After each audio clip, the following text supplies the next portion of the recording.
Hello there, ladies and gentlemen of YouTube, the internet, and the like, and welcome back to Serious Sam, the second encounter. And where we previously left off, we had dropped right into this place, which is called the Pit. And there's this little health cube down there, not exactly a secret, but if you want health, then it's right there. However, picking it up will also spawn those two fishies, so you might want to be careful about that. So, this is the final level of the first era in this game, the Mayan era, evidently enough. And the pit, it's a bit of an level, in my opinion. It's like I said in the previous episode, when you compare this level to like some of the previous ones we have played, it's kind of sort of medium-sized, sort of mid-ranged. It's kind of a series of rooms where it's basically each room has its own little gimmick in which you fight enemies in. You do this for a while, then you move on to like this next hallway, and that leads to another room which has a certain gimmick. And then eventually, at the end, you reach a boss, and that's pretty much how things are going to go in this level. So we're starting off here with just this opening room and a hallway right here. Picking up each of these shields spawns a couple of Marsh-Hoppers. Some of them are a little less scary, some of them don't really spawn anything at all, like maybe 1 or 2 Marsh-Hoppers. I know there's one of them that spawns like 5 of them, and that can be a little scary if you're not prepared. However, we have a chainsaw, so everything is good. And the first secret right here, you can see that there's like this little hole right in the side of the wall. Blow up with a rocket so that way you can see inside. And there's a secret heart in here. Picking up this secret heart, we'll spawn a couple of Zumb'ul creatures right here. There's this guy over here. And then there's this other guy that's standing behind the pillar. So yeah, you probably don't want to get caught off guard by that fellow. Now this room. Oh boy, this room. Crushing blocks. These blocks look like they're related to our friend Crusher. They have the same purpose and are very dedicated to their job, so avoid them at all cost. There is a pattern in their movement. Be quick and patient at the same time. And just as Natrixa says, there is a pattern, so basically, what you want to be doing is you just want to be hugging this side of the pillar, then you sort of want to sneak around where they are. I'm going to be holding the chainsaw out right here, because once you get to the middle of the room, then it spawns a bunch of Marsh-Hoppers. Just standing here with the chainsaw will usually do the trick if most of the Marsh-Hoppers get by, but chances are some of them will get crushed by these crusher devices. So you don't have too much to worry about, but you still might want to be holding the chainsaw out anyways, because it is completely broken against these enemies. And that being done, we can just walk forward right here. We get a nice little applause for our good work. And look at that! We finally get the laser gun! Finally, some sci-fi mumbo-jumbo. Well spoken. Yes, I don't really know why, but they make it so that way you don't get the laser gun until this level. But at the same time, it doesn't matter because it's a friggin' laser gun, and I'm just so glad to see this weapon here. So we're just going to use it for a little bit, because the laser gun deserves some love. Because the projectiles of the laser gun are actually more powerful than the bullets. Like, I think each laser does like twice as much damage as a bullet does, but at the same time there isn't exactly as much ammo for it as, say, like your bullet-based weapons and things like that. So it's pretty much just like an alternative, if you really want to call it that. An alternative to using bullets, except the projectiles have travel time. Huh? Huh? Oh, hi. Hey, you didn't die from that. Silly Billy. Silly Billy's org. I don't want to fall down here. So after that little nasty hallway, we can enter a room which I am really not looking forward to. So, basically, once you fall down here, I think Natrixa might have something to say about this room. Dangerous forces. My sensors are informing me of subtle changes in the direction of the breeze that's coming from the holes in the walls around us. Be very careful. So, the way this room works, as soon as I exit this, I'm gonna quick save, is that bouncy. Everything is, the walls, they bounce you around. And what's worse is that it bounces the enemies around as well. And they can be extremely bloody annoying to hit. So, you can avoid being bounced by the walls by just sort of strafing the area where the room is strafing the exact opposite way the room is trying to pull you, is what I'm trying to say. Although the enemies, my god, the enemies just love bouncing against the walls. I mean, obviously, kamikazes are too difficult to deal with because chances are they're either going to get blown up by a queer's projectile, or they're just extremely easy to hit because they have like no health at all. The clear skeletons are a bit more of a redeeming issue in my opinion. I'm gonna immediately switch to the laser gun because I'm kind of scared. I'm a little bit scared of the circumstances of this room. But yeah, just try to avoid getting bounced around by this room. You should be fine. I mean, chances are the wall that you're trying to avoid being pushed into will eventually pull you in because of gravitational fields, and that can be a little bit troublesome, but if you can stop yourself from bouncing around and just try to maintain control as much as possible, you should theoretically be fine. You just don't want to be bouncing around all over the room because you'll get hit a lot more easily. Trust me, I've had experience, and those experiences were not pleasant. And the flamethrower is also a good weapon in this area, because once you set a kamikaze on fire, they'll bounce around for a bit, and they'll continue screaming until eventually, once they blow up, everything will be fine. And since they have a bit more difficulty actually tracking your movement due to the gravitational bounciness of this room, yeah, it's kind of entertaining, but at the same time, you don't want to be in the same vicinity as they are in. And let's just do these clear skeletons. I don't know where that guy went. There he is. He's bouncing all over the room. Come on, Mr. Clear Skeleton, make an effort to at least get near me. It can't be that difficult. Yeah, I don't exactly have a strategy for conserving ammo in this room either. We are going to get a lot of ammo straight after this, I prefer to spam ammo for some reason. Now, I'm gonna actually go ahead and try to bounce against these walls just to quickly demonstrate what it's like if you keep bouncing back and forth.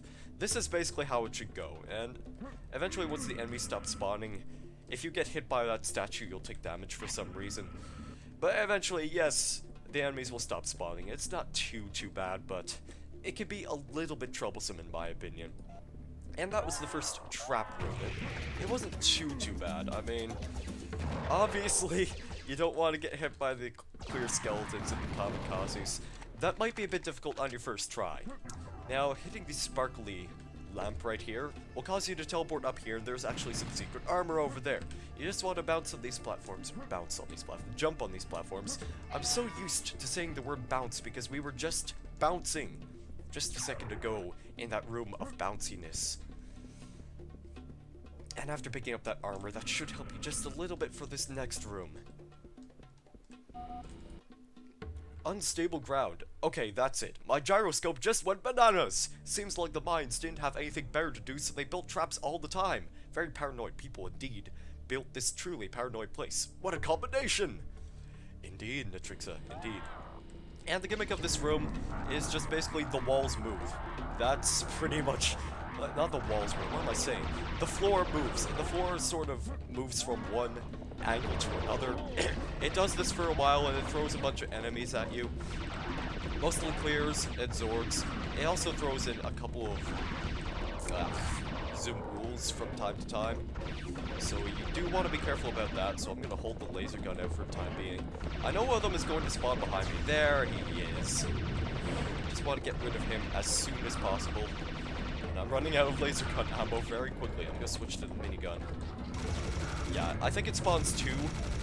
Interesting note about this room too is that, like, before defeating all the enemies, you can actually leave. Like, this door will open prematurely before all the enemies are defeated. And yeah, that's kind of funny, but maybe I'll stay here, defeat all the enemies. Maybe this is the last of them, I'm not entirely sure. Got hit by that. That was smart of me.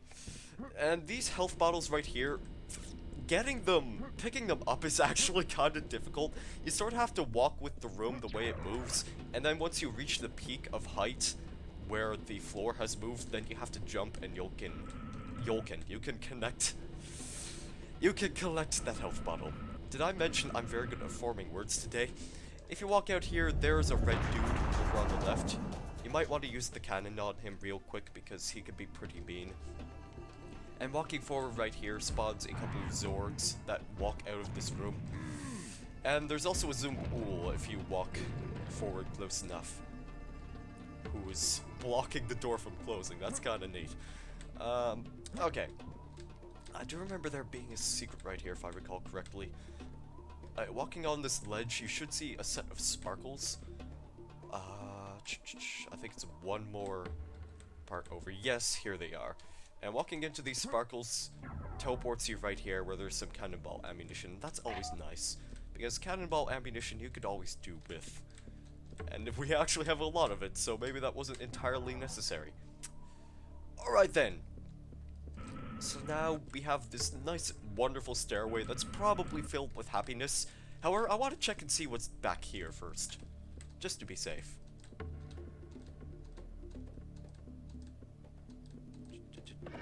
Oh my god, a jump scare clear skeleton! Yeah, there's a clear skeleton back here, as well as a secret health if you really want it. That's pretty much all there is beneath the staircase. So now we can start traversing upwards. I'm gonna use the flamethrower right here because it spawns a couple of really odd enemies on the staircase. So first of all, it starts off with these guys, and that's not too threatening. There should be another set of them right here. Oh my god, a shadow! So if you can hear that little guy that going pss, pss, pss, hey, pss, hey, pss, hey. If you jump into this window right here, you can see this little fiendian reptiloid right here. Along with a couple of rude bastards that decide to interrupt my secret finding. Oh my god, are you kidding me? Come on, guys. Really? I'm just trying to find a secret right here. You're not making this... Why am I playing with you people? Ow. Ow. That was mean. Can I show off this secret now, you guys? Or... No! I'm not allowed to show off a secret. I have to wait for every single stupid bloody enemy to walk down the staircase, so I have to kill them. Yeah. Alright, I think we're done here. I think we are done here. So can I show off this secret? So yeah, you can see there's this little guy right here. He's very tiny.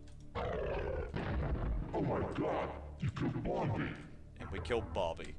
We also get secret health for that, so that's always nice. Nice little callback to killing Pinky in the first game. If you don't remember who Pinky is, he was a teeny tiny little reptiloid, and yeah, Mental wasn't happy when we killed him, unfortunately. At least I'm assuming that's Mental who's speaking right here. Now you want to walk with the cannon right here, at least something that insta-kills something, say for instance like a bull, because there's gonna be a bull right here. Did I mention that you want to hold something out that kills bulls? Because this guy appears.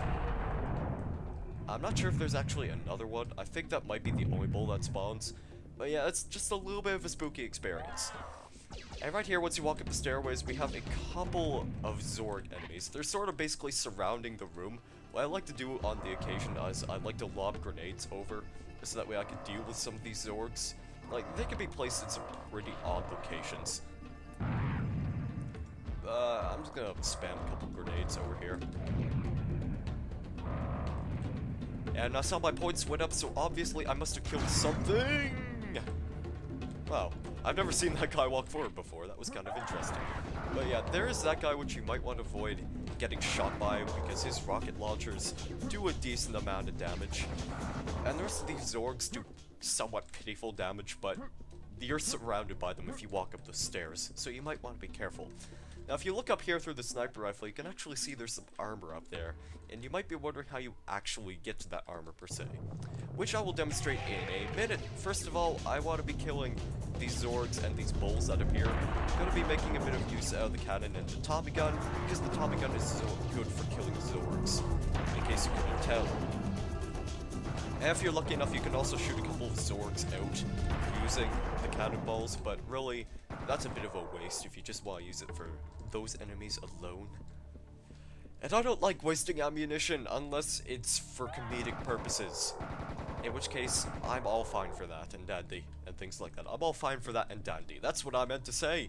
Walk over here, there's a Zorg right there. There's also these two... Okay, there's a Zumb'ul and there are two Zorgs. That's what I meant.